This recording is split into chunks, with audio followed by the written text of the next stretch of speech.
Hey, what's going on everybody? It's Wilhelm Scream and welcome back to another day in Destiny 2 for some more Destiny 2 news and Season of Arrivals / Solstice of Heroes intel. And today I have a pretty awesome glitch to share with you guys. This is a complete dungeon breaking monster. This is going to be done in the Pit of Heresy, though I believe this probably could be done in other dungeons and just other activities in general, definitely Nightfalls.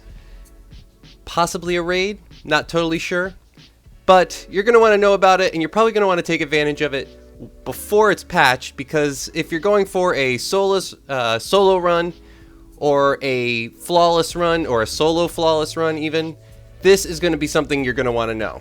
I'm going to take you through all the pros and cons, there are a few, in just 1 second. But first, I just want to remind everybody, I'm still doing the giveaway on my YouTube channel. The next one will be at 30,000 subscribers. I think we're less than 700 subscribers away at the time of posting this video. All you have to do to be entered into that giveaway is like the video, subscribe to the YouTube channel, turn on the notifications, the bell. It's right next to the big red subscribe button, and follow me on Instagram or Twitter. They'll be linked in the description box down below. And feel free to join the Discord channel. It's growing quite a bit. Lots of people on there helping out other players doing runs like the Pit of Heresy. That's also linked in the description box, and as always, if you stick around till the end of the video, I'll have a secret hashtag, or sometimes I do a secret trivia question. You can leave the answer or the hashtag in the comments section to be entered into that giveaway a second time for this video. And remember guys, those hashtags, trivia questions, they stack between all videos, so if you haven't done it on a previous piece of content on this channel, go back, check out another video, and why not do it again. Okay, so let's get into the actual glitch. This is an emote glitch, and what it's going to allow you to do is become completely invisible to all ads. And this has a lot of pros. Let's just go through them. 1, obviously you're not going to get attacked. 2, you can do a lot of damage to enemies without them even knowing. And 3, it allows you to bypass certain sections entirely.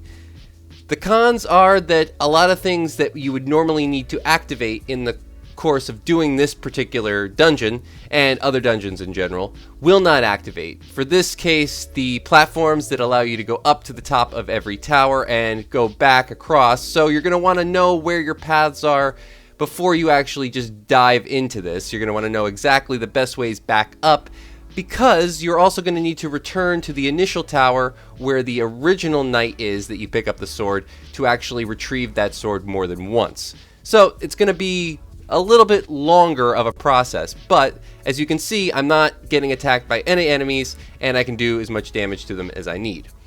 Now this is done because of one specific emote and a combination of other emotes, but both exotic emotes. The one that you're gonna need to do this is the coin flip emote. I'm not sure why the coin flip emote, does this, but it does, and that combined with any other sort of long-standing repeatable emote, also an exotic emote. So basically anything that just allows you to continue to do that emote over and over and doesn't have any time limit, just a continuous one. I like to use the one where you sit down, anyone where you sit down. And all you need to do to trigger this glitch is do the sit down emote, the continuous exotic emote, and then in the process, right as it's starting, probably halfway through the initial, so I like to go from when the chair sort of pops out and I actually sit in it. As soon as I sit down, I trigger the coin flip emote. And what this does is it triggers half of the glitch, which is essentially the fact that you'll always be sitting down. I'm not sure totally how it works, but you'll know that it's working because you'll only see the sit down, or the character sits down in the bottom left corner. This always pops up. Some people might not notice it whenever you trigger any emote. So you won't see the coin flip emote trigger after the sits down emote. That's how you know it's working. Let the coin flip emote play out and the glitch is half engaged. The next half, you're going to need a load zone. So you're going to want to do the coin flip emote glitch before you enter a load zone, then go through a load zone and the glitch will be activated. And this is what the result is. Enemies don't see you. You can do damage to them. Keep in mind also, one of the cons to this is they do regenerate their health. So like I said, this is going to take a little bit longer. But if you're going for solo, flawless, or you're just trying to get the first run done, maybe you've never done this before, maybe your friends are just trying to do a 3-man and you're just struggling. You can have one person do this, and actually you won't even have to go through the process that I'll be explaining to you if you're doing it solo. So if you're only doing this with a group and you just want a leg up, you're pretty much done as far as all the information you're going to need to know for this video.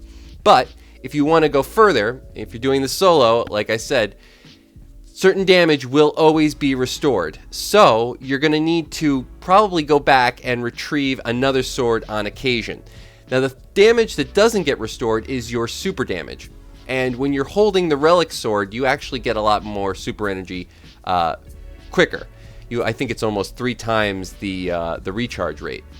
So all you really need to do for things like the knight we just saw, you're going to want to obviously have your super and go down and do the super lunge attack with the sword. This is the combination of whatever the sword attack is plus your super activation.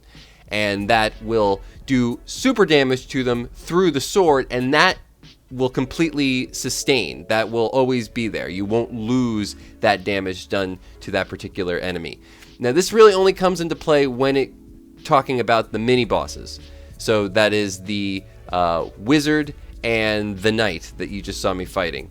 The shrieker is another story, and that's going to be a little bit more complicated, so we'll wait for the end for that. I would say though, try to do the shrieker last when you're doing these 3 mini bosses, because otherwise you're really going to run the risk of not getting the full benefit of this particular glitch. So even if you go to the shrieker by accident first, you might want to go back and just try to do the knight and the wizard, because the wizard and the knight are actually really easy. The knight takes the longest, the wizard is really simple.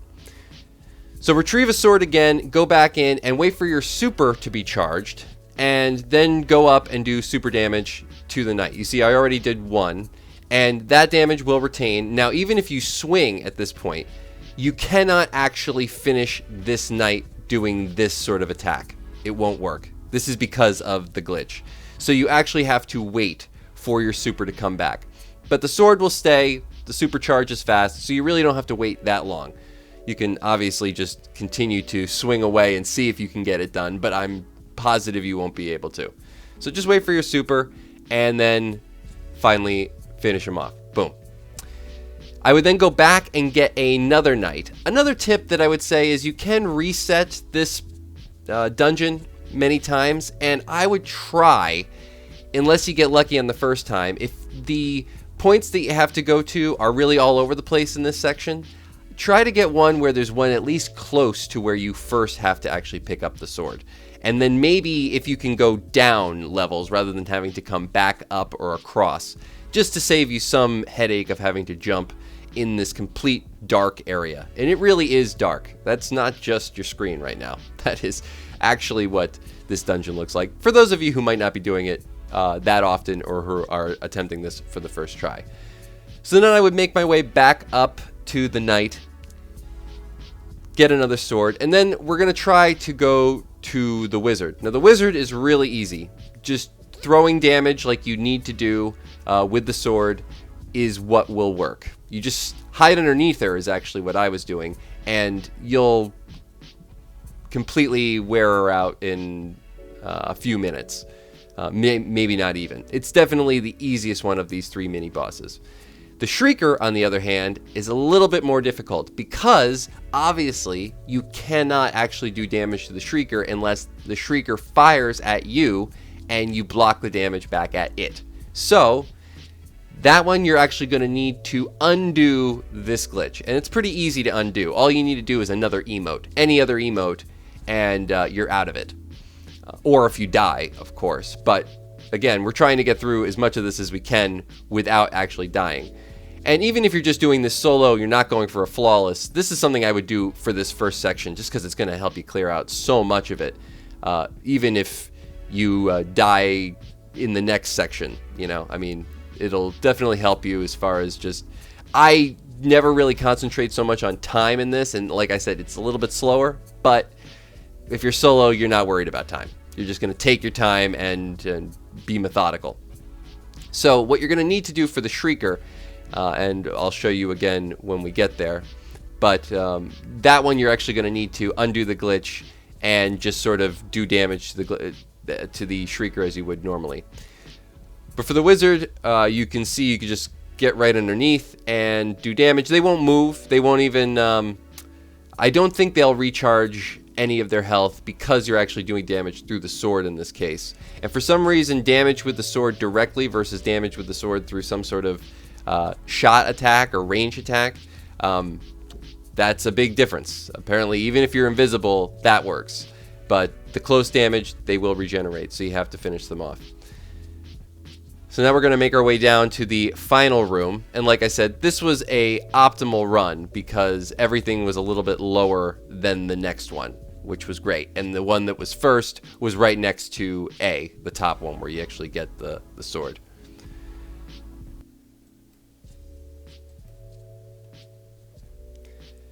And for the Shrieker room, like I said, you're going to need to reset the actual emote. Now, this is done just by doing any other emote in front of the Shrieker. I would clear out every ad outside of the Shrieker room before you actually go in there, just so that you don't get any fire coming in from the back, because you're going to be a little exposed now, obviously, because there's a lot of enemies that are going to immediately know that you're there for the first time.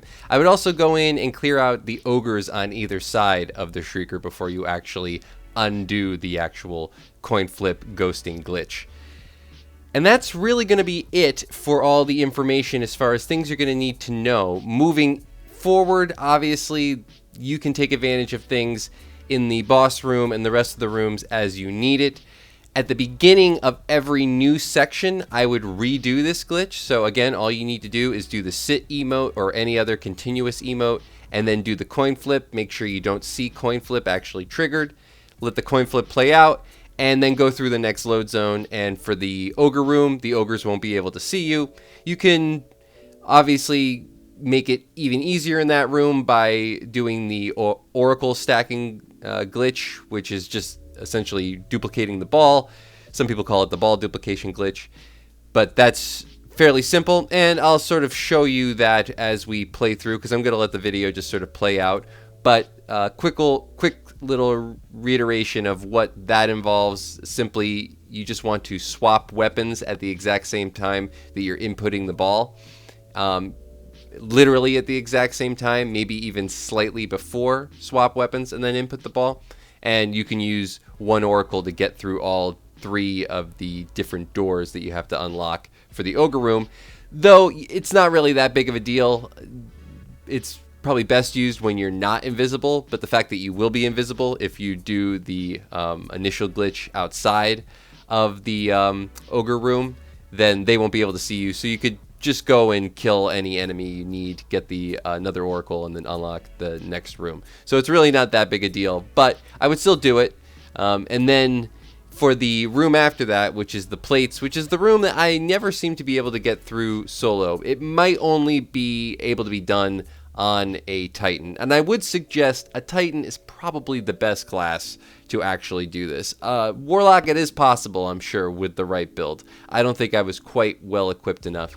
Obviously, if you're a higher power, that's going to make it easier too. I was doing this at 1070, which seemed to be a little bit low for the Warlock without a proper build to really get through the plate room.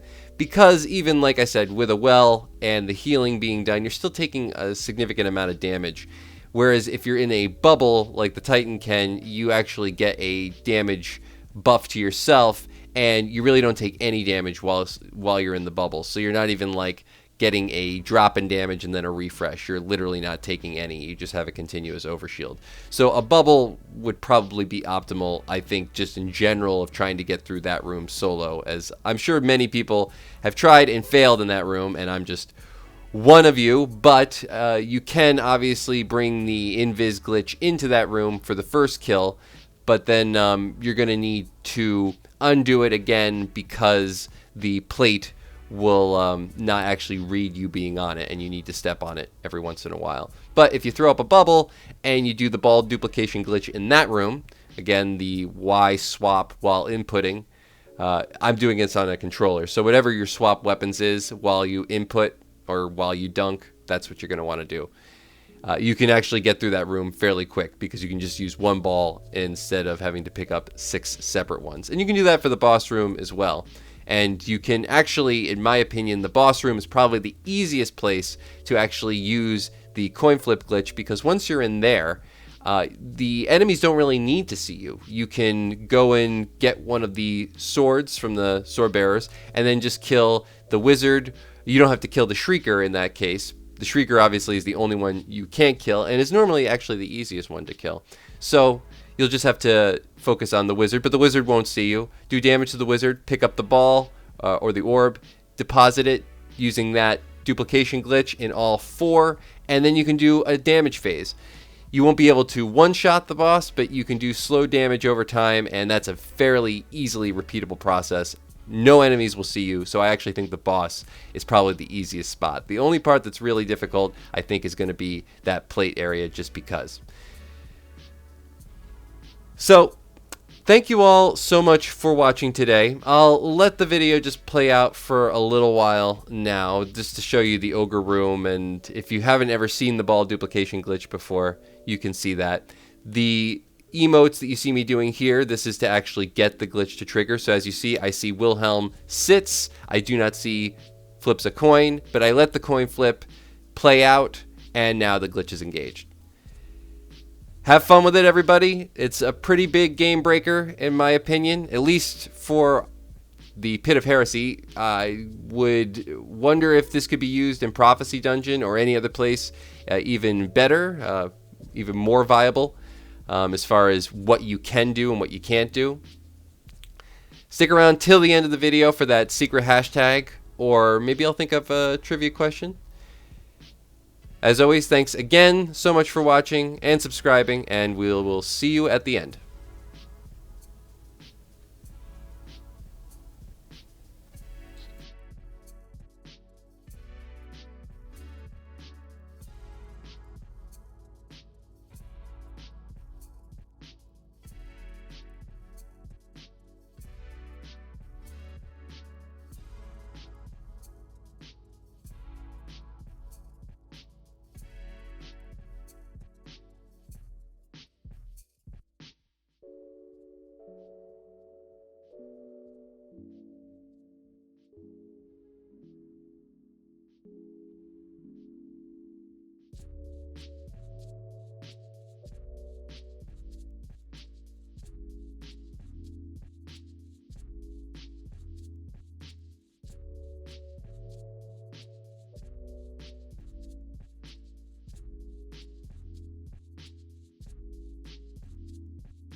And thanks everybody for watching all the way till the end of the video. And for the secret hashtags today, leave a hashtag Season of Arrivals, or a hashtag Solstice of Heroes, or a hashtag Pit of Heresy.